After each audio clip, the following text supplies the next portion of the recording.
રાધા પુરુષોત્તમ દેવ કી જય, જલારામ બાપા કી જય, વિઘ્નેશ્વરાય વરદાય સુરપ્રિયાય લંબોદરાય સકલાય જગદ્વિતાય નાદાય સુકાય ગૌરી સુકાય કનનાય નમો નમસ્તે.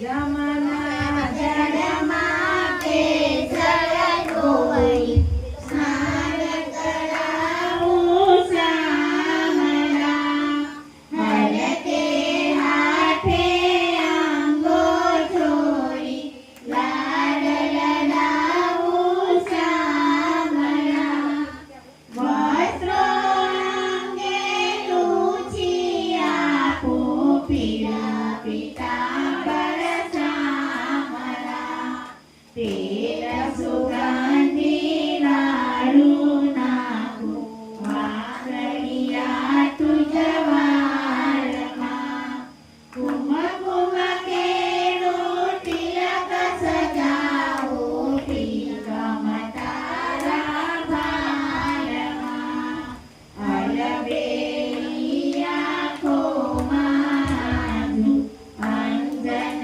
મારા વાળમાં, હસતી જાઉં વાતે વાતે નાચી ઉઠું ટાણમાં, નજર ન લાગે શ્યામ સુંદરને કપકું કરી દઉં ગાલમાં, પગમાં ઝાંઝર છમ છમ વાગે કરમાં કંકર વાલમાં, કંઠે મારા કાને કુંડળ ચોરે ચીકણું ચારમાં, મોર મુગટ માથે પહેરાવું મોરલી આપું હાથમાં, કૃષ્ણ કૃપાલું નિરખી શોભા સરકે સકળી વાસના, દૂધ કટોરી ભરીને આપું પીઓને મારા શ્યામળા, ભક્ત મંડળની અરજી વાલા લેજો વહેલા ધ્યાનમાં, જમના જળમાં કેસર ધોઈ સ્નાન કરાવું શામળા, હલકે હાથે અંગો છોડી લાડ લડાવું શામળા. બોલો કૃષ્ણ કનૈયા લાલ કી જય, રાધા પુરુષોત્તમ દેવ કી જય.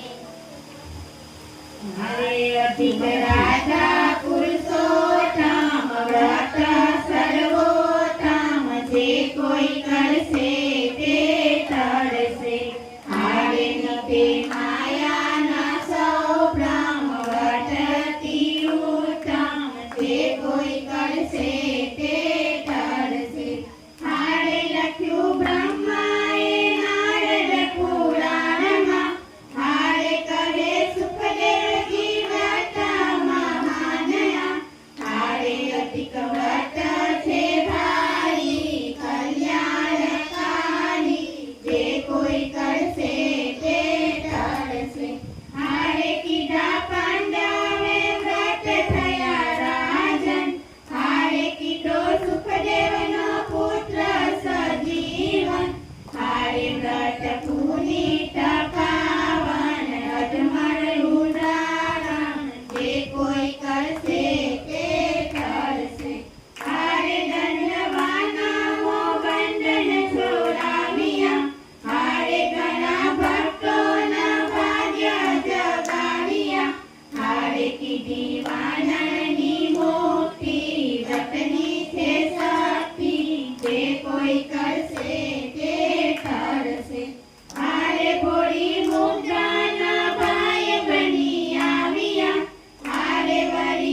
આડે માયાના સૌ ભ્રમ વ્રત અતિ ઉત્તમ જે કોઈ કરશે તે તરશે.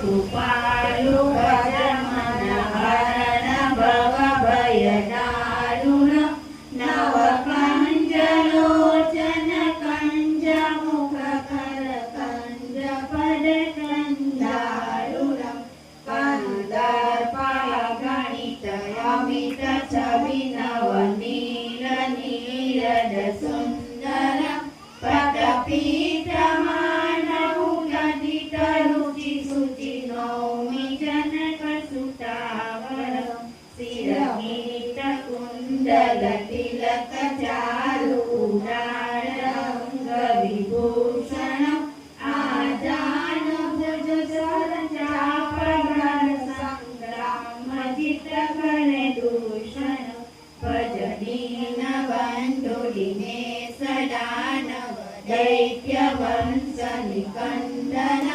રઘુનંદનાનંદ કંદ કૌસલ ચંદન શરદ નંદન ઇતિ વદત તુલસીદાસ શંકર શેષ મુનિ મનરંજન મમ હૃદય કુંજ નિવાસ કુરુ કામાદિ કલદલ ગંજન શ્રી રામચંદ્ર કૃપાલુ ભજમન હરણ ભવ ભય દારુણ નવ કંજ લોચન કંજ મુખ કર કંજ પદ કંજારુણમ.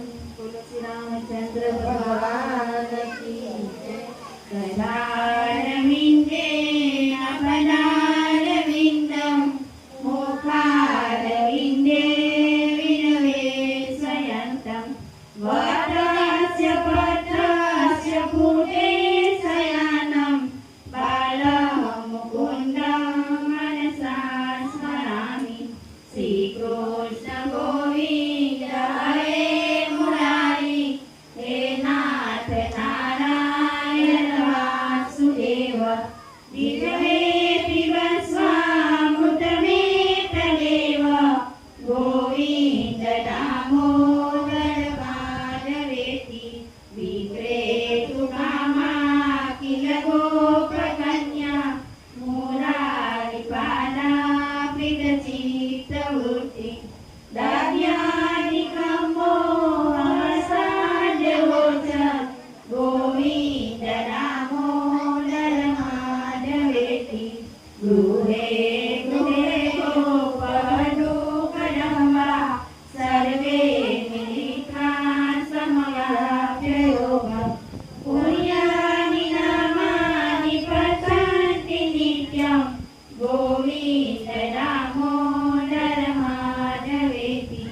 સુખં શયાનાનિ લયે નિજેપી નામાનિ વિષ્ણુ પ્રવદન્તિ મધ્ય દેવી સતપ્તા ગયતા વ્રજન્તિ ગોવિંદ દામોદર માધવેતિ વિનવે સદેવં ભજ સુંદરાણી નામાનિ કૃષ્ણસ્ય મનોહરાણી સહસ્ર ભક્તાતિ વિનાશનાની ગોવિંદ દામોદર માધવેતિ સુખાવસાને રમેવ શાનમ દુઃખાવસાને રમેવ જ્ઞેયમ દેવાવસાને ઇદમેવ ચાપ્યમ ગોવિંદ દામોદર માધવેતિ.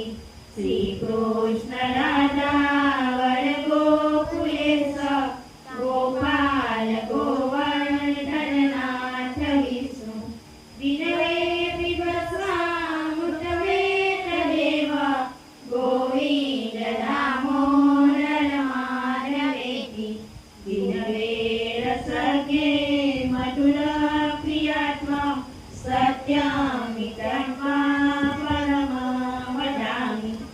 આવાજેખા મધુરાક્ષરાણિ ગોવિંદ દામોદર ધરેતી સ્વામી વયા છે મમને જીવે સમાગતે દંડરે કૃતાંતે વક્તવ્યમેવ મધુરં સુભક્યા ગોવિંદ નામો નરમાધવેતિ શ્રીનાથ વિશ્વેશ્વર વિશ્વમૂર્તે શ્રીદેવકી નંદન દેત્ય સચો ધીરે પીબસ્વામૃતમેતદેવ ગોવિંદ નામો નરમાધવેતિ ગોપીપતે કંસરિકો મુકુંદ લક્ષ્મીપતે કેશવ વાસુદેવ વિજય પીબસ્વામૃતમેતદેવ ગોવિંદ દામોદર માધવેતિ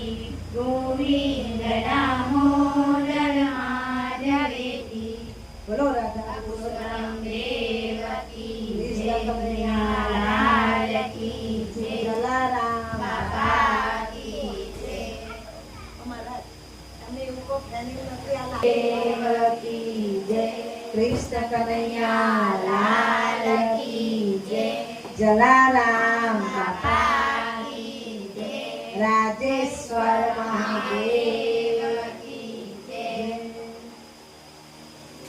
અધ્યાય 20મો પુરુષોત્તમ માસ ના ની સેવન વિધિ માટે ધધનવાનો પ્રશ્ન.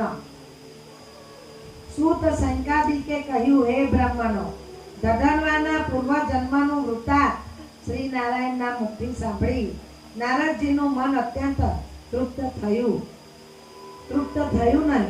તેમને શ્રી નારાયણ મુનિને પૂછ્યું, હે તપોધન, મહારાજા ધધનવાએ મુનિ શ્રેષ્ઠ લક્ષ્મી વાલ્મીકી શું કહ્યું હતું તે મને વિનયથી આપ કહો અને વિસ્તારથી આપ અમને કહો. શ્રી નારાયણ બોલ્યા, હે નારદ, ધધનવાએ જે કહ્યું હતું તે હું કહું છું, તે તમે બધા સાંભળો. મહાબુદ્ધિમાન મુનિ શ્રેષ્ઠ વાલ્મીકીને વિનવી તેઓ આ પ્રશ્ન કર્યો હતો. ધધનવા બોલ્યા, હે મુનિ, મુમુક્ષ એ પુરુષોત્તમ માસ કેવી રીતે સેવવો, એ મહિનામાં કોની પૂજા કરવી, કયું દાન કરવું અને એની વિધિ કઈ રીતે છે, એ બધું સર્વ લોકોના હિત માટે આપ અમને કહો. આપ જેવા પુરુષો સર્વ લોકોના હિત માટે વિચરે છે. એ મહિનો સાક્ષાત ભગવાન પુરુષોત્તમ પોતે જ છે. તેથી તેમનું સેવન કરતા મોટું પુણ્ય થાય છે. પુરુષોત્તમ માસમાં જેટલા પણ પરત થયા હોય એ બધા ડાયરેક્ટ પુરુષોત્તમ ભગવાનના ચરણમાં જઈને બેસે છે. અધિક મહિનો થાય છે. એમ આપના મુખથી મેં બરાબર સાંભળ્યું. પૂર્વજન્મમાં હું સુદેવ નામે ઉત્તમ બ્રાહ્મણ હતો અને મેં મરેલા પુત્રને ઉઠેલો જોઈ વિધિપૂર્વક એ મહિનાનું સેવન કર્યું હતું. હે બ્રાહ્મણ, પ્રથમ તો પુત્રના શોકથી બેભાન થઈ અજાણતાથી જ નિત્ય નિરાહાર હું રહ્યો હતો અને એ સ્થિતિમાં મારો પુરુષોત્તમ માસ થઈ ગયો હતો. ધધના શું કહે છે? પૂર્વજન્મમાં પુત્રના શોકમાં મારાથી અજાણતાથી એ મહિનો થઈ ગયો હતો, તો પણ એનું ફળ મને પ્રાપ્ત થયું છે. અજાણતાથી થતા પણ મારો મરેલો પુત્ર સુદેવ ઉઠ્યો હતો તે પછી જ શ્રી હરિની પ્રેરણાથી એ માસનો મને અનુભવ થતા મેં વિધિપૂર્વક એનું સેવન કર્યું હતું. પરંતુ એ બધું આ જન્મમાં હું ભૂલી ગયો છું. માટે હે તપોધન, એનું પૂજા વિધિ ફરીથી વિસ્તારથી આપ મને કહો. ધધનવા મુનિશ્રીને પૂછે છે. પુરુષોત્તમ માસની વ્રત વિધિ. વાલ્મીકી બોલ્યા, બ્રહ્મ મુહૂર્તે 4 વાગે ઉઠીને બ્રહ્મનું પરબ્રહ્મનું ચિંતન કરવું. પછી પાણીનું મોટું પાત્ર લઈ નેત્રય દિશામાં જવું. પુરુષોત્તમ માંસનું સેવન કરનારે ગામથી ઘણે દૂર એ રીતે જવું અને ત્યાં જ જમીન પર ઘાસ પાથરી દિવસના 3 સંધ્યાએ જનોઈને જમણા કાન ઉપર ચડાવી ઉત્તમ દિશા તરફ મુખ રાખી મસ્તકે કપડાથી વીંટી લઈ ઝાડે ફરવા બેસવું. આ બ્રાહ્મણ માટે છે. બેસવું તે વખતે કાળજી, મોઢું બંધ રાખવું, થૂકવું નહીં અને શ્વાસ પણ ન લેવો. એ જો રાત્રિનો સમય હોય તો દક્ષિણ દિશા તરફ મોઢું રાખી બેસવું. પછી ઝાડે ફરી લિંગ ગ્રહણ કરી ઉઠી તે પવિત્ર માટી લેવી અને કાળજી રાખી દુર્ગંધ તથા મળનો લેપ નાશ કરવા શૌચ સાફ કરવું.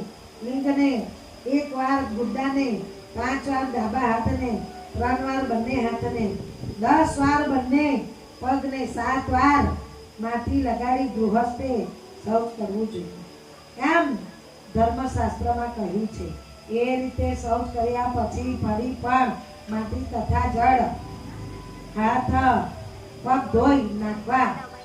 યાદ રાખવું કે તીર્થ જલાશયની અંદર રહી શૌચ ન કરવું, પણ એ તીર્થમાંથી જળ બહાર લઈ થોડે દૂર રહી શૌચ કરવું. 2 હાથ પહોળો જે પ્રવાહ વહેતો હોય તે પણ છોડી દઈ તેનાથી દૂર શૌચ કરવું. પણ એથી ઓછું પણ હોય ત્યાં શૌચ કરવામાં હરકત નથી છતાં પાછળથી એ જ તીર્થ જળને સાફ કરી નાખવું નહીં તો એ અશુદ્ધ થાય છે. પુરુષોત્તમ માસનું ઉત્તમ વ્રત કરનાર એ રીતે શૌચ કરવું જોઈએ. પછી 16 કોગળા કરવા અથવા 12 જ કરવા. ગૃહસ્થે પેશાબ કર્યા પછી પણ 4 કોગળા કરવા જોઈએ. તે પછી ઉઠી આખો ધોઈ નાખવી, દાંતણ કરવું અને આ નીચેના મંત્રોનો ઉચ્ચાર કર્યા પછી દાંતણ કરવું જોઈએ. અત્યારે કોની જોડે છે તારા?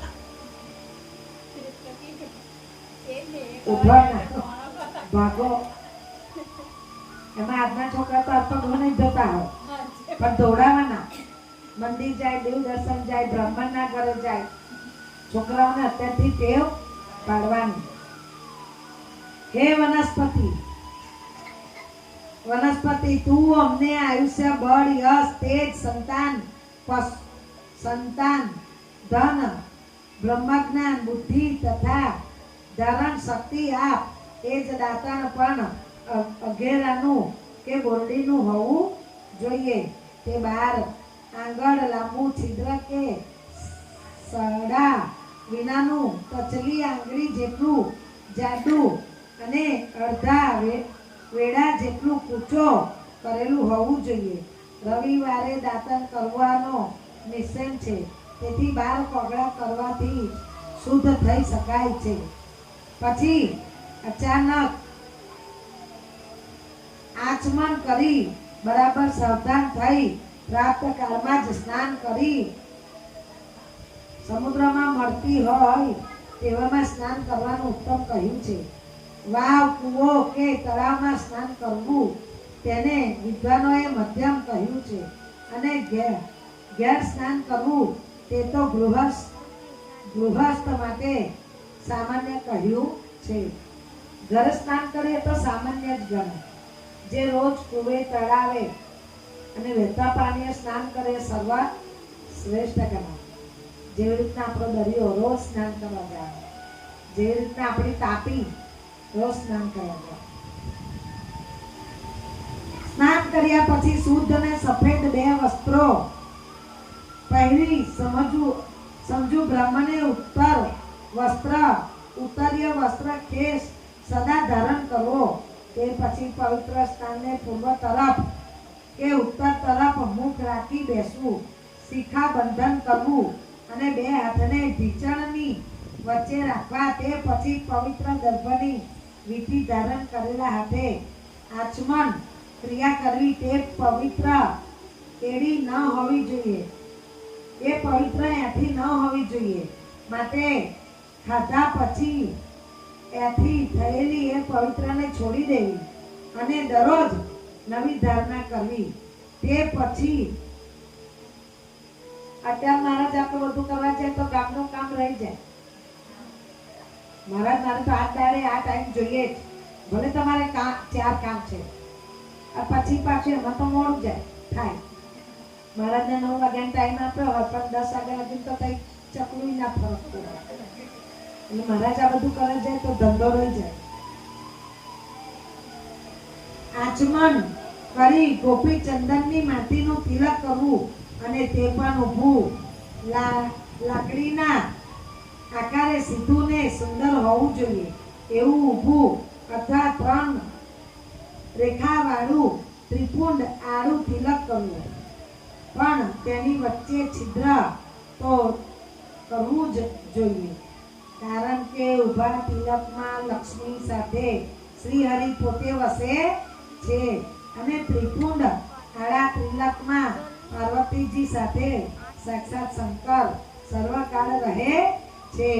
પરંતુ જે છિદ્ર વિનાનું તિલક કરાય છે તેને તો પુત્રના પગના જેવું નિંદનીય વિદ્વાનો કહે છે.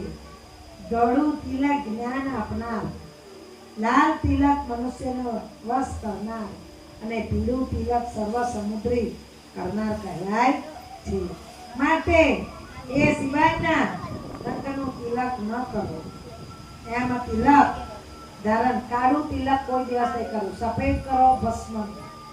એમાં ભસ્મનું તિલક તો ભક્તોએ ફક્ત શિવનું જ કરવાનું.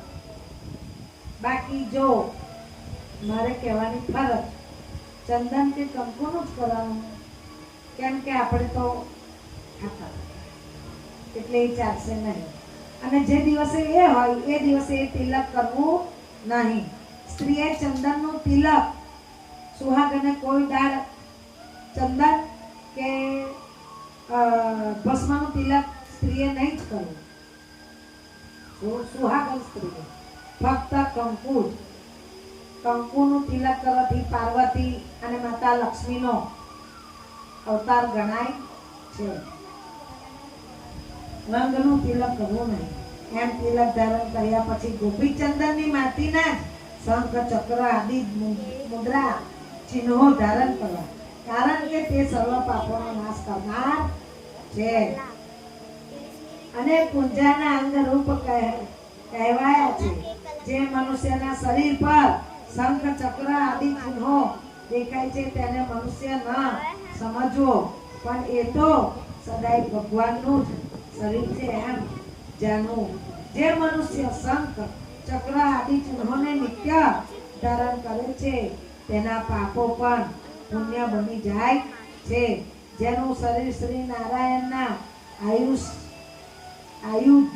શંખ ચક્ર આદિથી નિત્ય ચિહ્નો વાળું હોય છે તે મનુષ્ય કરોડો પાપોથી યુક્ત હોય તો પણ તેને યમદેવ શું કરી શકે છે? તેની સામે યમરાજનું કઈ જ ચાલતું નથી. તે પછી પ્રાણાયામ કરી સંધ્યા વંદન કરવું. તેમાં ની પહેલી પ્રાપ્ત સંધ્યા નક્ષત્રો દેખાતો હોય તે સમયે જ વિધિ પ્રમાણે થવી જોઈએ. પછી સૂર્યનું દર્શન થાય ત્યાર સુધી ગાયત્રીનો જપ કર્યા કરવો ને સૂર્યોદય થાય ત્યારે 2 હાથ જોડી પવિત્ર સૂર્યોદય સ્નાન મંત્રોથી સૂર્ય સ્થાપન કરવું. તે જ સંધ્યાના સમયે પોતાના પગને પૃથ્વી પર નમાવા, એટલે કે સાક્ષાત દંડવત પ્રણામ કરવા. જેમના સ્મરણથી તથા નામો ઉચ્ચારથી તપ યક્ષ તથા સંધ્યા વંદન આદિ ક્રિયાઓમાં કે દાની સત્કર્મોમાં જે કઈ અપૂર્ણતા રહી ગઈ હોય તેની તત્કાળ પૂર્ણતા થાય છે. તે અચ્યુત ભગવાનને હું વંદન કરું છું. આ મંત્ર ઉચ્ચારથી જે કઈ અપૂર્ણતા રહી ગઈ હોય તેમાં પરિપૂર્ણતા પ્રાર્થના કરવી. જે બ્રાહ્મણ, ક્ષત્રિય કે વૈશ્ય શ્રદ્ધા તથા વિધિપૂર્વક સંધ્યા પાસ કરે છે તેને ત્રણેય લોકોમાં કઈ દુર્લભ જ નથી. પૂર્વક કર્મ તો દિવસના પ્રથમ ભાગમાં કરવાનું કહ્યું છે. માટે એ રીતે નિત્ય ક્રિયા કર્યા પછી શ્રી હરિની પૂજા શરૂ કરવી. તેમાં પ્રથમ લીપેલી પવિત્ર જગ્યા પર કાળજીથી મૌન ધરી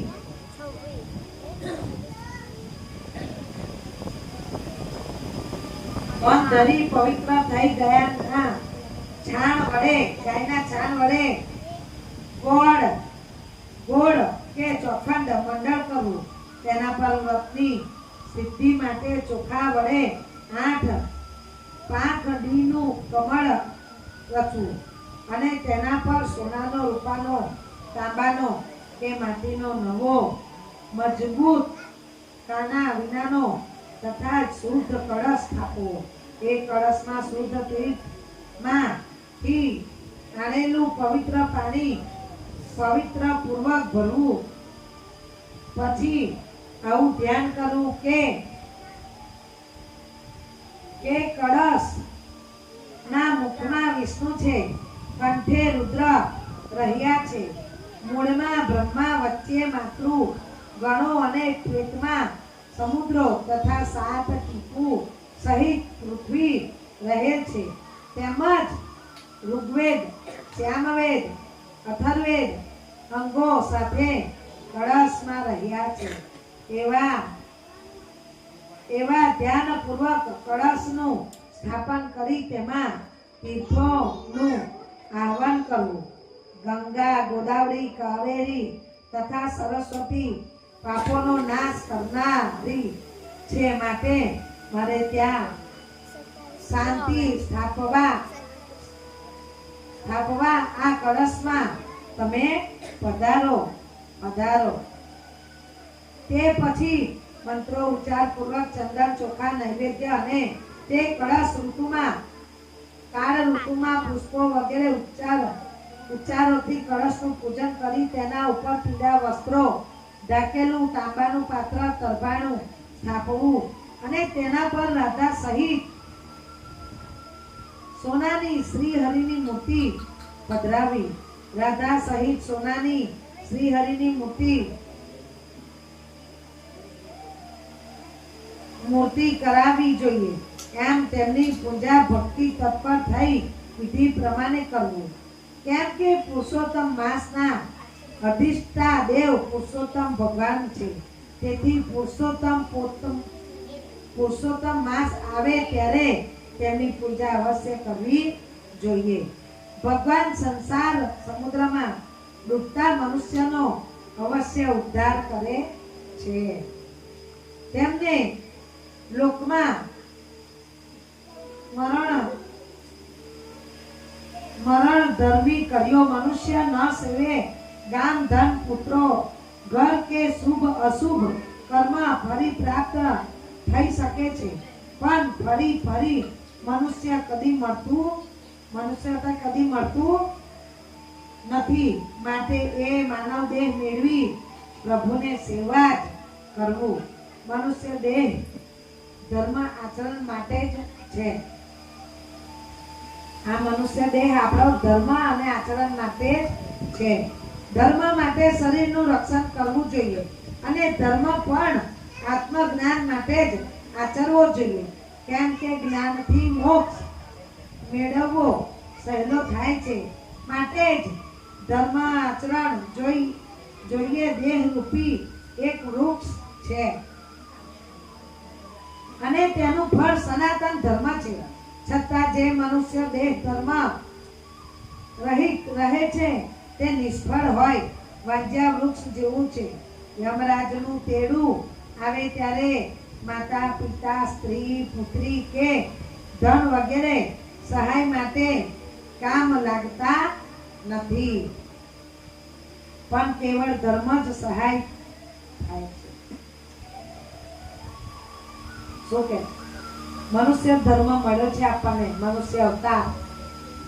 ભલે ગમે તેટલો રૂપિયો હોય ભલે સારા દીકરા હોય, ભલે સારી વહુઓ દીકરીઓ હોય, પણ મરણ સમયે કશું કામ આવશે નહીં. એ વખતે તો શ્રી હરિનું જે નામ લીધું હશે તે જ તમારે કામ આવશે. અને સારું કર્મ હશે તો ભગવાન પોતે વૈકુંઠથી આપણને લેવા આવશે, એવું આ પુસ્તક કહે છે. સહાય માટે ઉભો રહે છે, ધર્મ સહાય માટે ઉભો રહે છે. વૃદ્ધા અવસ્થામાં વાસણમાંથી પાણી ભર્યું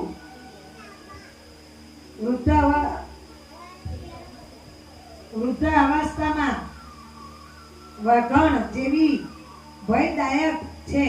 વૃદ્ધાવસ્થા વાઘણ જેવી ગરડા થઈ ગયા ને ત્યારે ગરડું આપણને વાઘણ જેવું લાગે છે, ભયદાયક છે. રોગો શત્રુઓ જેવા ભયંકર છે. આયુષ્ય જેમ ભાગેલા વાસણમાંથી પાણી વહ્યું જાય તેમ દરરોજ વહી રહ્યું છે. આ ગળપણ આજે પેલા બા નથી આયા, હા, વહી રહ્યું છે. લક્ષ્મી પાણીના તરંગ જેવી ચંચળ છે. યૌવન પુષ્પ જેવું કરમાતા વાર નહીં લાગે. લક્ષ્મી પાણી જેવી ચંચળ છે, કઈ જતી રહેશે ખબર પડશે નહીં. આજે ભલે આપણી જોડે ઘણું ધન હોય પણ ક્યારે આપણો સમય લક્ષ્મીથી પૂરો થાય અને ક્યારે વહી જાય. એટલે જ્યારે જે મગજમાં વિચાર આવે કે આ મારે કરવું છે તત્પર કરી કાઢવાનું. લક્ષ્મી હશે ને એવું થશે ને દાન પુણ્ય કરવું છે, જાત્રા કરી છે તો કરી કાઢવાનું. પણ આ લક્ષ્મી છે, મારે દાન પુણ્ય કરવું છે પણ કઈ નહીં, હમણાં હું કઈ ગરડી છું, હજુ તો મારે જીવન છે. પણ આ શરીર પાણીનો પરપોટો છે. આજે તમે હસીને ટોળાની વચ્ચે વાતો આપણે કરીએ છીએ, કાલે કોને જોઈ? માટે આપણું મન શુદ્ધ અને સાફ રાખવાનું. વહી જાય છે અને લક્ષ્મી પાણીના તરંગ જેવી ચંચળ છે. યૌવન પુષ્પ જેવું કરમાતા વાર નહીં લાગે એવું છે. સર્વ વિષયો સ્વપ્ન જેવા ખોટા છે. ધન અસ્થિર છે, ચિત્ત ચપળ છે અને સંસારનું સુખ પણ ચંચળ નાશવંત છે. શું કહે છે? સ્વપ્ન, આ જે સુખ વૈભવ છે ને સ્વપ્ન જેવું છે. સુખ અને ધન અસ્થિર છે. જ્યારે આપણી પાસે ધન હોય તો મારે કોઈની ત્યારે પૂછવું નહીં, ભાઈ આ મારો પૈસો છે, અમારે જાતે કરી લઈશ. અને જ્યારે ના હોય ને તો બે માણસને પૂછે કે અમે શું કરીએ, આવું છે. માટે આપણને આ રસ્તો બતાવે છે કે આપણે કઈ રીતના જીવવું ને કઈ રીતના ગણપણનું પુણ્ય ભેગું કરવું. સુખ પણ ચંચળ નાશવંત છે એમ સમજી વૈરાગ્ય યુક્ત થઈ ધર્મ આચરણમાં જ તત્પર રહેવું. આ યૌવન જે યૌવન કહ્યું છે, આજ આપણે અત્યારનો ઉંમર થઈ ગઈ, એવું કે છે કે 52-55 ઉંમર થાય ને એટલે આપણાથી થાય એટલું કામ પડતું મૂકીને હરિભક્તિમાં જતું રહેવું. ઘરનું કામ થાય કે ના થાય, ઘરના વહુ છોકરા કરે કે ના કરે, આપણે એમાં ધ્યાન આપવું નહીં. પણ આ જીવ કેવો પૂજા કરતા કરતા એ પેલું સાકર લઈ ગયા, એ હમણાં પેલો ચારો નાખ્યા ગાયને, મારા તો હાથમાં જ ફરતી હોય, એમાં એક મટકો તો ચારો નાખ્યા, દાળમાં મીઠું નાખજે. તો એવું કહેવા માંગે છે એ બધું છોડી દેવાનું. જે કરે તે આપણે પ્રભુમાં ધ્યાન આપવું. કઈ નહીં,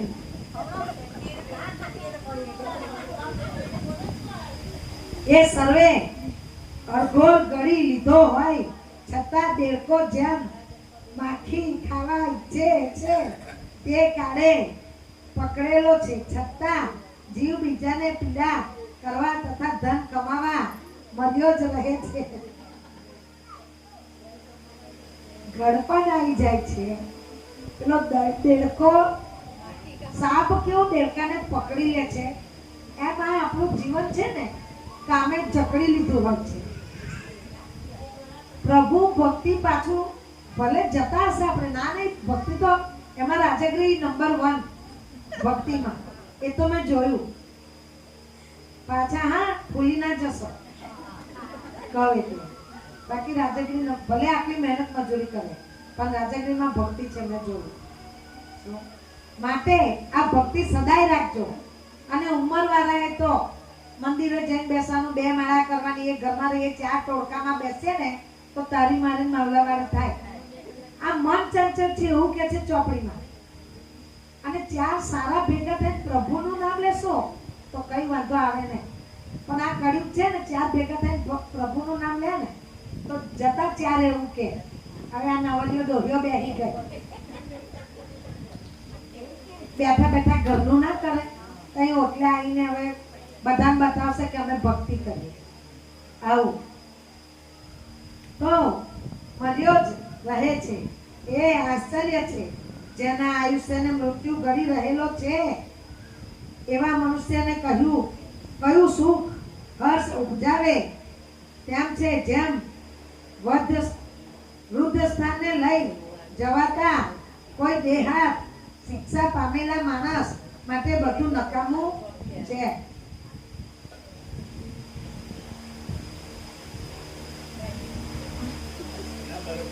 તેમ હર કોઈ મનુષ્ય માટે સર્વ સંસાર સુખ નકામું જ છે.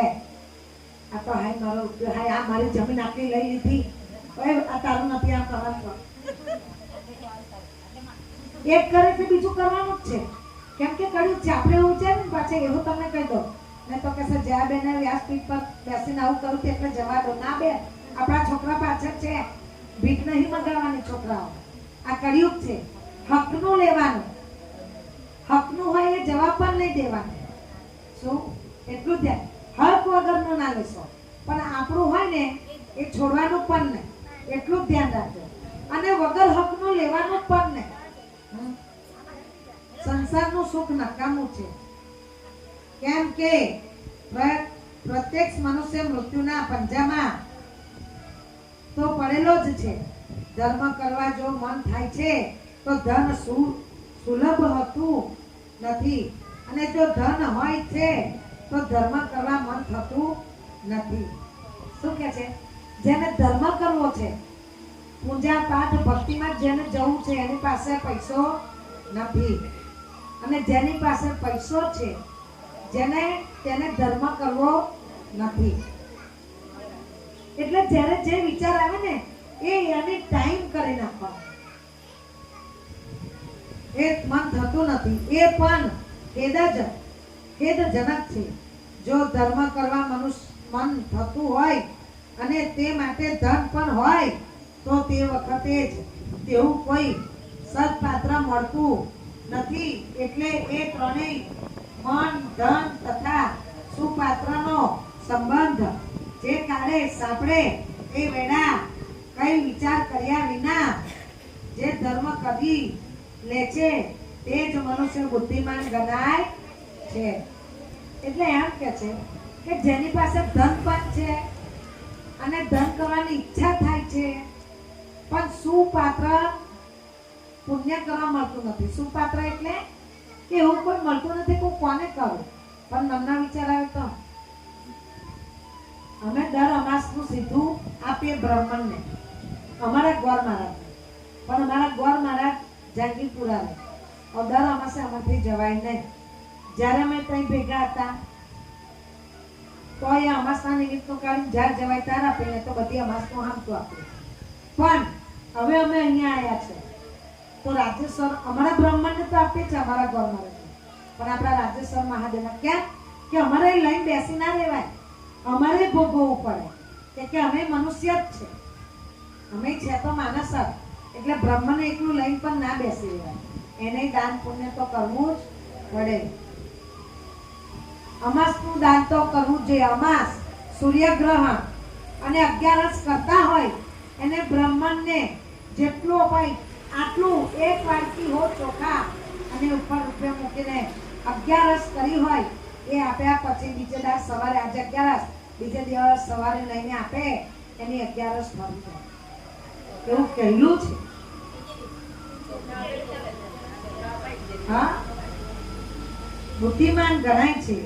હજારો ધર્મો એવા છે કે જેઓનું આચરણ પુષ્કળ ધન હોય તો જ થઈ શકે છે. ત્યારે પુરુષોત્તમ માસ તો અતિશય થોડા ધનથી જ પણ મહાન ધર્મ થઈ શકે છે. કેવળ સ્નાન દાન તથા કથામાં વિષ્ણુ ભગવાનનું પ્રવચન બસ આટલો જ સદધર્મ મોટા ભયથી બચાવી લે છે. શું કે જો આ પૂનમ 11 શ્રાવણ મહિનો એ બધામાં આટલું પુણ્ય મળતું હોય દાન કરવાથી તો પુરુષોત્તમ માસમાં તો તમે ફક્ત નહીં ને દાન પુણ્ય કરો તો તમને ઘણામાં ઘણું ફળ મળે, પણ તમને તો ધન પ્રાપ્ત થઈ ગયું છે. ખરેખર આ કળિયુગની અંદર તમે લોકોએ બ્રાહ્મણને જગ્યા દાનમાં આપી છે, માટે તમારા લોકોનો તો વૈકુંઠમાં જ વાસ થવાનો છે અને થશે જ કે આ કળિયુગ ચાલે છે. અમારા બ્રાહ્મણ સમાજમાં એવું કે છે કે કળિયુગની અંદર આનંદ મહારાજ જેવા આનંદ મહારાજને ખરેખર આનંદ મહારાજના કયા પુણ્ય હશે. એમનું ગામ રાજગીરી જે રાજાની નગરી છે એમને જગ્યા દાનમાં આપી. એ ગામ ધન્યવાદને પાત્ર છે અને તેના લોકો એવા પુણ્યશાળી છે, માટે તમને તો પુણ્ય પ્રાપ્ત થયું છે. એવા છે કે જેઓનું આચરણ પુષ્કળ ધન હોય ત્યારે થાય છે. કેવળ સ્નાન દાન શ્રી વિષ્ણુ ભગવાનનું સ્મરણ બસ આટલો જ સદર્ભ મોટા ભયથી તમને બચાવી લે છે. પુરુષોત્તમ માસ એ સર્વ ધર્મોનું કેન્દ્ર છે.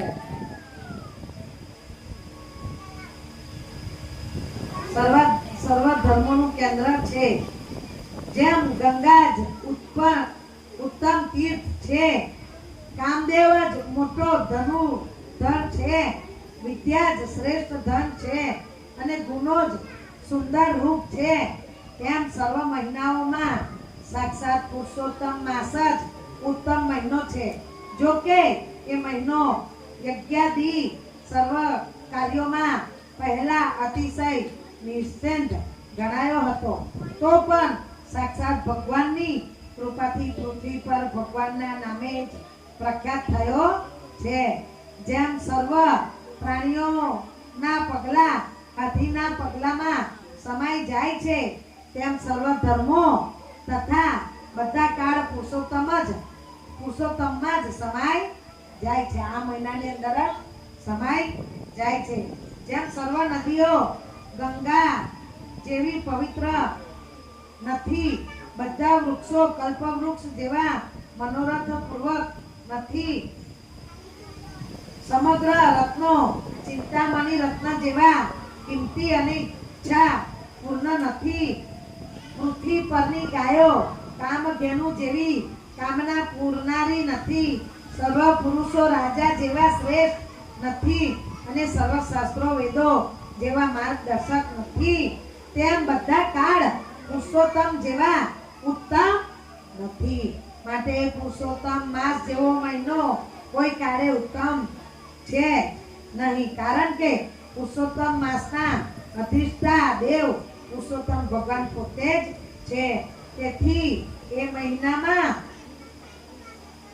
મહિનામાં આચાર્ય શાસ્ત્ર જાણનારા હોશિયાર શુદ્ધ વૈષ્ણવ તથા સત્ય બોલનારા હોય તેને બોલાવી તેના દ્વારા પૂજા કરાવી આ સંસાર રૂપ સમુદ્ર અતિશય ગંભીર વેગ વાળો છે અને તેની અંદર મોહ કામ આદિ મચ્છોના ટોળા રહ્યા છે. માટે એને ઓળંગી જવા માટે ઈચ્છતો હોય તેને આ ભરત ખંડમાં આદિદેવ પુરુષોત્તમ ભગવાનની સારી રીતે પૂજા કરવી જોઈએ. શું કે છે? આ સંસાર એક સમુદ્ર જેવું છે અને એમાં આ બધા ટોળા જેવા મનુષ્ય મગરમચ્છ જેવા છે. તો જેને આ ભવસાગર પાર કરવો હોય તેને પુરુષોત્તમ માસને વળગી રહેવું જોઈએ. ભગવાન નહીં કહેતા ઉપવાસ કરો, મહિનાની અંદર તમે 5 ઉપવાસ કરશો તો બહુ થઈ ગયું.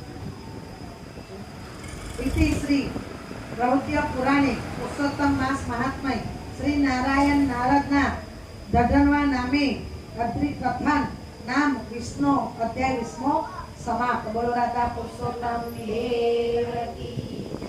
મને પણ કેમ ગમે છે કથા કરવાની. હું પણ તમારા લોકોનો ધન્યવાદ માનું. ભલે હું કરતી હતી, પણ જે તમે આ વખતે જે વ્યાસપીઠ બનાવીને મને જે માન સન્માન આપ્યું, હું તો અભણને તુચ્છ છું. હું ભગવાનની આભારી છું અને તમારા લોકોની પણ આભારી છું. તમને સાંભળવાનું મન થાય છે અને મને વાંચીને સંભળાવવાનું મન થાય છે. ભલે મારા શબ્દો સ્પષ્ટ નહીં હોય, પણ તમે એ સ્વીકારો છો એ જ મારી માટે બહુ મહાન વાત છે. અને એ માટે હું આનંદ મહારાજની પણ આભારી છું. દિવ્યાબેનના કાકા મને પૈણીને અહીંયા લાવ્યા, ત્યાર પછી તો હું વ્યાસપીઠ પર બેઠી. કહું છું ને, હું તમારા મહારાજની આભારી છું જે આ ગામમાં મને એ લાવ્યા અને આ સ્થાન મને પ્રાપ્ત થયું. કેમ કે આ મારો પુણ્ય, પૂર્વજન્મનું કોઈ પુણ્ય હશે. શું બાકી ભગવાનની આગળ આ રીતના બેસવું એ શક્ય છે નહીં. બોલો રાધા પુરુષોત્તમ દેવ કી જય. કૃષ્ણ કનૈયા લાલ કી જય. જલારામ બાપા કી જય. આજની કથા આજે કચ્છ મોડું થઈ ગયું.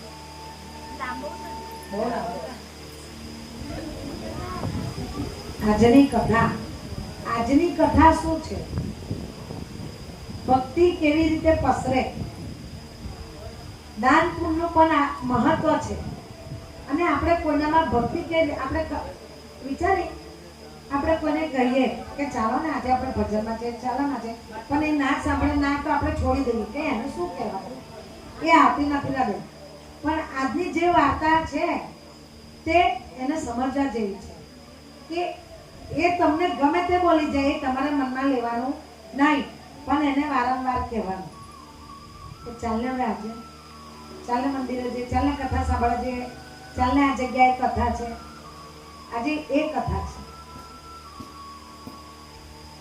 એક ગામ હતું. એ ગામની અંદર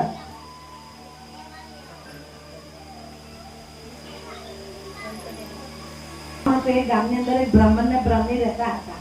એમનો એક જ પુત્ર. બંને બ્રાહ્મણ બ્રાહ્મણી સરસ, પણ ગરીબ. નાનું સૂનું કામ, એમાંથી રોજ લાવીને ખાય. હવે છોકરો 10-12 વર્ષનો હતો અને માતા અને પિતા બંને મૃત્યુ પામ્યા. એટલે છોકરો રહી ગયો નિરાધાર. ગામવાળાએ બ્રાહ્મણ બ્રાહ્મણીનો અંતિમ સંસ્કાર કર્યો. દીકરો નાનો 11-12 વર્ષનો. દીકરાને બધી ક્રિયા કરાવી. પછી દીકરાને કહ્યું કે દીકરા તું ચિંતા ના કરતો, તારે રોજ ગામમાં જેમ તારા પિતા માગતા હતા એમ માગીને તારે રોજ તારું ભોજન કરવાનું. અમે બેઠા છે. એટલે તો પહેલાના જમાનામાં એવું હતું ને કે બ્રાહ્મણનું રસોડું હોય ને એને કોઈ ઓળંગતું નતું. બ્રાહ્મણનું રસોડું કોઈ ઓળંગતું નતું. શું? અને અત્યારે કર્યું એટલે જો બ્રાહ્મણ પણ એવું કહે ને કે ભાઈ ઉભા આવશો ને, તો એમ કે આ મેં અમારું તો અનાજ ખાય છે, આ મોટી હોશિયારી મારે. મેં પોતે સાંભળેલું છે. અત્યારે નહીં, હું પહેલી નહીં. કેમ કે મારા સાસુ હતા, વડ સાસુ, એ આવી રીતના બધું બહુ કરતા. ભર બપોરે ધડધડતા તાપમાં એક બેન આવ્યા હતા અમારા ઘરે. હું વાડામાં કપડાં ધોઉં અને બા બેઠેલા હતા આગળ, ઉંમરવાળા વડ સાસુ. એ તો કઈ ગયા મહારાજ કે છે ને એમ કરીને આયા બિચારા. હું કપડાં ધોતી ઉઠી એટલે એમને બહુ તરસ લાગી હશે એટલે એમને ફ્રીજ ખોલીને પાણી લઈ લીધું. એટલે સાસુ મારા વડ સાસુ મારા સાસુ બિચારા કઈ બોલેવા નહીં, બહુ સારા પણ વડ સાસુ કે હે કેમ બેન તમે ફ્રીજ ખોલીને પાણી લીધું કે અમારા રસોડામાં કેમ અડક્યા? એ એમની જગ્યાએ બરાબર હતા અને એમ એક ખોટા હતા. ક્યાં વાત પણ સાચી છે. અત્યારે બધું ચાલે, પ્રસંગમાં સાચવી લેવાનું, કથામાં વાસ્તામાં સાચવી લેવાનું. અને જે ગામનું કર્મ કરે એ બ્રાહ્મણથી ગામમાં બધાની જોડે બેસીને કેમ ના ખવાય કે એ દોષ તમને લાગે કે તમે એક બાજુ તમારા મહારાજને ગોર મહારાજ ઊંચી પદવી આપી છે એટલે ગોર ને ગોરાની એ લક્ષ્મીનારાયણનું સ્વરૂપ કહેવાય અને એમને તમે તમારી જોડે બેસાડો તે તમને દોષ લાગે. બાકી અમને તમારી જોડે બેસીને જમવામાં અમે આ ધંધો ના કરીએ તો બેસીને જમી લઈએ કેમ કે આ કળિયુગ છે જમ માટે.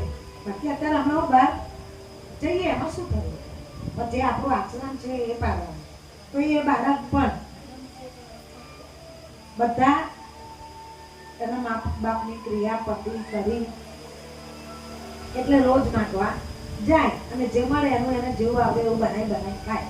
એમાં એ ગામની અંદર એક વાન્યન રહે, એની પાસે ઘણું ધન પણ એને આપવાની ટેવ એનું મન જ ના થાય, એકલી જ પાછી કોઈ નહીં. પણ તોય પેલો બ્રાહ્મણનો દીકરો રોજ એના ઘરે લેવા જાય અને એનો તિરસ્કાર કરીને એને ભગાડે. ગામના લોકો એ છોકરાને રોજ કે તમે શું કરવા ત્યાં જાઓ છો? ગામના લોકો એટલા સારા, જ્યાં લગીને છોકરાને સારી રીતના ભણતા નથી આવડ્યું ત્યાં લગીન કોઈએ મોટા કર્મ કરાયા નથી. એ છોકરો એ વેદાંત ભણતો થયો, જોડે જોડે કથા વાર્તા કરતો થયો ત્યારે એ લોકો એમના ગામમાં કથાઓ એવું ચાલુ કરી. પણ એ છોકરો રોજ માગીને ખાય તો પેલી વાંધન કોઈ દિવસ આપે નહીં. પણ તોય છોકરો રોજ જાય તો એક બે દિવસ પેલા ગામના લોકો એને કહ્યું તો ભાઈ તું ના જશે, તારું રોજ અપમાન થાય. છોકરો શું કે ભલે અપમાન થાય પણ મારે તો એની પાસે જવાની ફરજ છે કેમ કે એ ગામની અંદર રહે છે. હું એના તઈ લેવા ના જતો એનું અપમાન મેં કર્યું ગણાય. આજે ને તો કાલે એનું મન તો પીગળશે, ભગવાન એનું મન તો ફેરવશે. એના રસ્તેથી કોઈ જાય ને તો પણ એ વાન્યન બોલે. એકવાર એક ફળ વેચવા વાળો જતો હતો એના રસ્તેથી, એની ફળની ટોપલી લઈ લીધી. હે તું મારા રસ્તેથી કેમ જાય છે? લાય આ ફળ બધા મારા, હવે આ ફળ મારા, તું મારા રસ્તેથી કેમ ગયો? પેલો ફળ વાળો તો બિચારો આપણી જતો રહ્યો. આ વેવામાં થયું એવું એ છોકરો તો માગવા બીજે દિવસ આવ્યો એટલે ઘર માગતો તો નહીં. વાન્યન બહાર બેઠી બેઠી ડોસી એ ચૂલો બનાવતી હતી ઓટલા ઉપર. એટલે એ છોકરો આવ્યો આખા ગામમાં માગ્યું કે બા આપજો, ઓ બા આપજો, તને રોજ ના પાડું નફટ જેવા તું આવી શેનો જાય છે? મારે ત્યાં કશું છે નહીં, ચાલવા માંડ તને કહું છું ને, રોજ રોજ મોડું ઉઠાઈને આવી જાય છે. બા આપી દો ને, કંઈક તો આપી દો ને, કંઈક તો હશે, કંઈક તો હશે. ઘરમાં ગઈ, ઘરમાં એને કશું મળ્યું નહીં. હતું તો ઘણું, બહુ હતું, રૂપિયા પૈસા કપડા ફળ ફૂલ સીધું, પણ આપવાની દ્રષ્ટિ નહીં. જેમ હમણાં ચોપડીમાં ગયું ને કે હોય પણ આપવાની રુચિ ના હોય તો દાન ના કરે. એટલે છોકરો તો બે ડગલા ભરતો જાય, બા આપો ને. બધા કે આવા ભાઈ જા ને દહીં ના કરાઈશ તું જા, બા આપો ને. બે ડગલા જઈને બા આજે તો તમારી જોડેથી લઈને જ રહીશ, બા આપો ને. દોહીને આવ્યો ગુસ્સો. પેલો ચૂલો બનાવેલો હતો એને કટકાથી માટી આમાં લપેટતી હતી. એ કટકાથી ચૂલાને માટી એ કરતી હતી. ડોહીમાં આવ્યો ગુસ્સો તો એની ઉપર એ કટકો બ્રાહ્મણના મોઢા પર ફેંક્યો. ફેંક્યો એટલે આખો એ છોકરો ખંડાઈ ગયો. શું કે બા તમે મને દાન આપ્યું, તમારો આભાર અને તમારું ભલું થાવ. પેલા ગામના લોકો આ તને શું કામ આવવાનું કોઈ કે આવો કટકો આપ્યો? એ તો ઘરે ગયો, બધું આખું બધું સહબ કર્યું રોજનું. પાઠ પૂજા કરી એ કટકો ધોઈ મૂકી દીધો, સૂકવી દીધો, ખાધું પીધું, બપોર આરામ કર્યો. હવે સાંજે દીવાદશીનો ટાઈમ થયો. હવે ઘરમાં રૂ નહીં તો શું કરું? રૂ છે નહીં. આજની ભિક્ષા તો હું લઈ આવ્યા એટલે માંગવા જાઉં નહીં. કોઈની જોડે હું વગર એને માગું નહીં. ભિક્ષા માંગવાની બાકી હોત તો કોઈને કહે કે રૂ હલતા આપી દો. શું કરું એટલે એને તો પેલો ડોસીમાનો કટકો ધોઈ નાખ્યો તો તે યાદ આવ્યો. એમ કે લાઈને આ ડોહીમાં કટકો આપે એ શું કામ આવવાનો છે? એને મેં ધોઈ કાઢે છે સારી રીતે, એની જો ડિવેટ બનાવી દઉં. એટલે એને તો બેઠા બેઠા ડિવેટો ઘણી ડિવેટ કરી. ડિવેટ કરી 7 વાગ્યા એટલે ડિવેટો કોડિયામાં મૂકી અને સંધા ટાઈમે પ્રગટાવી. 2 ઉમરા પર મૂકી, 1 તુલસીએ મૂકી, 2 મંદિરમાં મૂકી, 1 પન્યારે મૂકી, 1 બીલીપત્રએ મૂક્યું. આવી રીતે એને તો દીવા બધે મૂક્યા. પછી તો પ્રભુનું નામ લેવા બેસી ગયો. એટલે ડોસીમાં ત્યાં કામ કરતા હતા હાલના સમયે. તો કે આજે તો હવાનો રોટલો છે, ખાવું નહીં. એટલે તો રસોડામાં ગઈ તો દીવો દેખાયો. પન્યારે પાણી પીવા ગઈ તો દીવો દેખાયો. એ આમાં આખો ચોરે જઈને તે દીવો દેખાય. ઉમરાની ઘરની બહારથી અંદર આવે તો ઉમરે દીવો દેખાય, તુલસીએ દીવો દેખાય. એ દીવો ના કરે, ઘી બહુ વપરાય જાય. દીવો કરે તો કેવો બોરે નીચવે ડબ્બા અને પછી પ્રગટાવે. બસ ખાલી ભગવાન આગળ માથું ના મારે એટલી વાર દીવે ઠાવે. આવો એ દીવો કરતો, એક જ કરવાનો. એટલે તો પછી સૂઈ ગઈ તો સુતા સુતા એને ભગવાનના મંદિરમાં દીવા ગોળ ગોળ ફરતા દેખાય. એ તો ઊભી થાય, મંદિર પાસે જાય, પાછા દીવા ગાય. પાછો એને દીવો દેખાય, પાછો દીવો ગાય. સુવા જાય, દીવો જોવા જાય. એવામાં એ જોવે, આમાં માખો કરે અને જઈ હોય ત્યાં દીવા ફરતા દેખાય. એવામાં ભગવાનને થયું કે આને કંઈક ચમત્કાર બતાવો. એટલે ગાજ વીજ થવા માંડ્યું બરાબર. એવું ગાજ વીજ થયું. એના ઘરમાં બધે પાણી પડવા માંડ્યું. અહીં વાસણ મૂક્યું, ત્યાં વાસણ મૂક્યું. પેલો ચૂલો બનાવેલો તે ઢાંકા ગઈ, પણ વાછોટથી ચૂલો ધોવાઈ ગયો, બધું તૂટી ગયું. શું ઘરમાં ગોદડા પલળી ગયા. આવું બધું એમ તો થયું. હાય મારી વસ્તુ, ઓ બાપરે મારું બધું એ થઈ ગયું, આ શું થઈ ગયું? પણ દીવા ઓલવાતા દેખાય.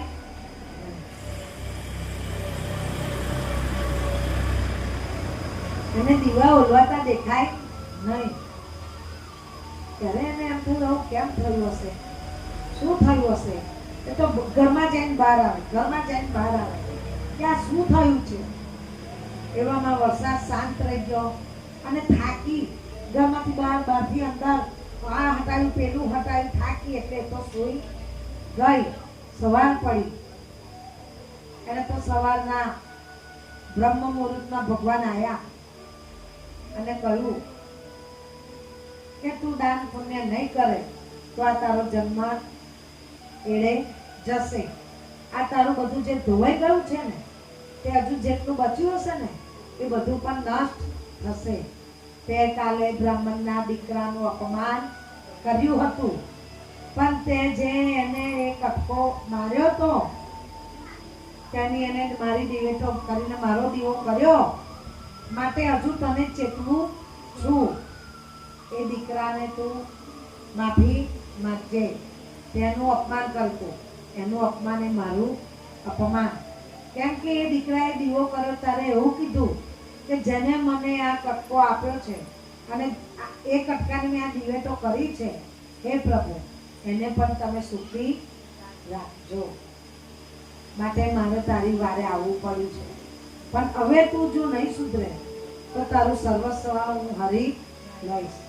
એ તો સવારમાં ઉઠી આખા ઘરમાં સાફ સફાઈ કરી અને પેલા છોકરાથી આગી પાછી થવા માંડી કે ક્યારે એ આવે અને હું માફી માંગુ. સવારના 9:30 વાગ્યા એટલે બ્રાહ્મણનો દીકરો ભિક્ષા લેવા આવ્યો. આપી દેજો ઘેર ઘેર. આવ અહીંયા આવ દીકરા, તું અહીંયા આવ ભાઈ, તું અહીંયા આવ. દૂધથી કૂવો પાડવા માંડી. તો તમારા મારા જેવા કે હે આજે કઈનું સૂરજ ઉગ્યો, આ ડોહી તને બોલાવે છે કે તાકે જો એનું મન ભગવાને ફેર્યું હશે તાકે રવા દે. એ કઈ તને પેલો કટકો લેવા ના બોલાતી હોય, જે કાલે આપેલો તે પાછો લેવા ના બોલાતી હોય, તાકે કઈ નહીં જવું તો ખરો એ તો ગયો. પગમાં પડી ગઈ, દીકરા ભાઈ મને માફ કરી દો, મારી ભૂલ થઈ ગઈ, તમે તો ધરતી પરના દેવ કહેવાઓ, મારી ભૂલ થઈ ગઈ, હું તમને આપું. એને તો એને આપવા જે ઠાર તૈયાર કરેલો, આ બાજુ કપડાં, આ બાજુ અન્નદાન, આ બાજુ રૂપિયા, આ બાજુ એની માટે જે એનું ચાંદીનું પહેરવાનું કાઢેલું દાનમાં, તે ઠાર લઈને ગઈ. ગામના લોકો તો ભરડા બની ગયા, તલે જ ઉભા રહી ગયા આમ થઈને કે અરે એનું થયું કે આને શું થયું, આટલું બધું દાનમાં આપે છે કે આપે ખાલી નાટક તો નથી કરતી. કારણ કે બધા તઈ ઉભા ઉભા જોવે છે. બા મારે હું આનો ભૂખ્યો નથી કે હું મને 2 ટાઈમ રોટલા ચોખા મળશે તો બહુ થઈ ગયું. કે ના ના તમે લો અને હવે હું તમને રોજ દાન કરીશ એમ કહીને આપ્યું. એને તો સ્વીકાર્યું અને કહ્યું કે હે પ્રભુ આ બાને સદબુદ્ધિ આપજો અને એમનું ઘરપણ પણ સુધારજો. એ તો પછી પેલો ફળવાળો હતો તો ને એને બોલાવી ગયા, ભાઈ ભાઈ અહીંયા મારી ભૂલ થઈ ગઈ, મેં કાલે તારી ટોકરી લઈ લીધી, તારી આ ટોકરીના જે પૈસા હોય તે તો લઈ લે. ફળવાળો વિચારમાં પડી ગયો, અરે રે રે આ માજી શું થયું કે પૈસા આપે છે, એ તો બધાનું હરનારી લેનારી.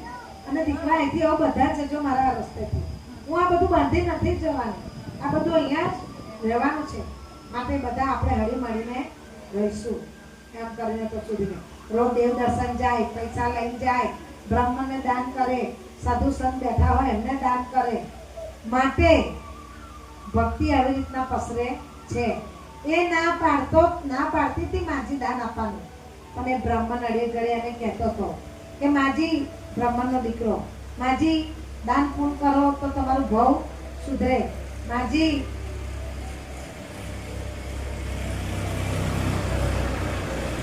હે માજી કઈક દાન આપશો તો તમારી જોડે આવશે. ગુસ્સામાં એને કટકો એને માર્યો અને એની દિવેટ બની.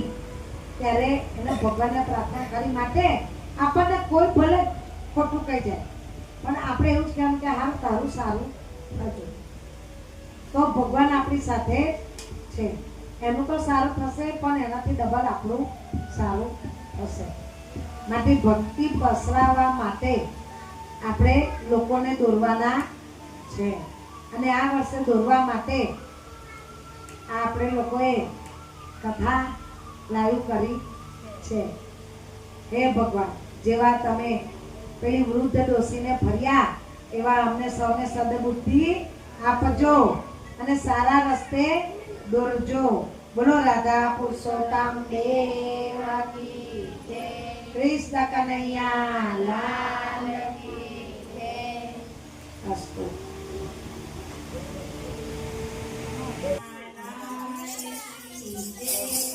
એક વાર મોહન મારે મંદિરે આવો રે. એક વાર મોહન મારે મંદિરે આવો રે.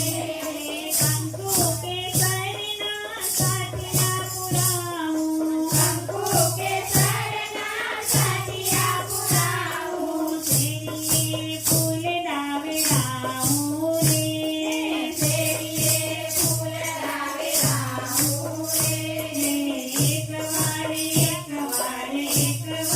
મોહન મારે મંદિરે આવો રે.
ડાળ મીઠે વેરા કેરીને કેરા ડાળ મીઠે વેરા કેરીને કેરા ડાળ મીઠે વેરા કેરીને કેરા એ તો ખબર છે ને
बापा की जय बढ़िया देव की दशा माता की खत्री बापा की बहुचर माता की अंबे माता की आद्य शक्ति रांगल माता की भवानी माता की राजेश्वर महादेव की जय आंडिया हनुमान की जय बजरंग बली की जय ओम नमः पार्वती पते हर